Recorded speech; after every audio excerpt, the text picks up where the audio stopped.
না হার্দিক পান্ডিয়ার হার, না শুভমন গিলের জয়। জয় জয়কার তো রোহিত ফ্যানদের। হ্যাঁ বন্ধুরা, ঠিকই শুনেছ। আগামীকাল গুজরাট ভার্সেস মুম্বাই ম্যাচে শুভমন গিলের নেতৃত্বে গুজরাট টাইটেন্স মুম্বাইকে 6 রানে পরাজিত করে। 20 ওভার শেষে 6 উইকেট হারিয়ে 168 রান করেন গুজরাট। জবাবে মুম্বাইয়ের হয়ে ওপেন করতে আসেন ঈশান কিষান এবং রোহিত শর্মা। শুরুটা ঠিকমতো না হলেও রোহিত শর্মা এবং ডেওয়াল্ড বেভিস মিলে 65 রানের পার্টনারশিপ করে দলকে নিশ্চিত জয়ের দোরগোড়ায় দাঁড় করিয়ে আউট হন রোহিত শর্মা। তারপর মুম্বাইয়ের ব্যাটিং লাইন আপ মোহিত শর্মা এবং উমেশ যাদব মিলে ধ্বংস করে দেন। শেষ পর্যন্ত ব্যাট হাতে ছিলেন ক্যাপ্টেন পান্ডিয়া। 20তম ওভারে উমেশ যাদবের প্রথম দুটি বলে 6 এবং 4 মেরে দলকে জয়ের দিকে এগিয়ে দেন।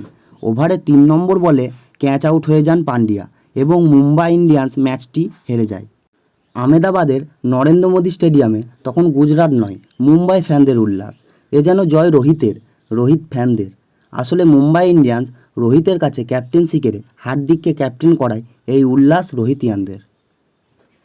ক্রিকেট এবং আইপিএলের এরকম মজাদার খবর পাওয়ার জন্য সাবস্ক্রাইব করুন news cricket in Bangla YouTube চ্যানেলটি।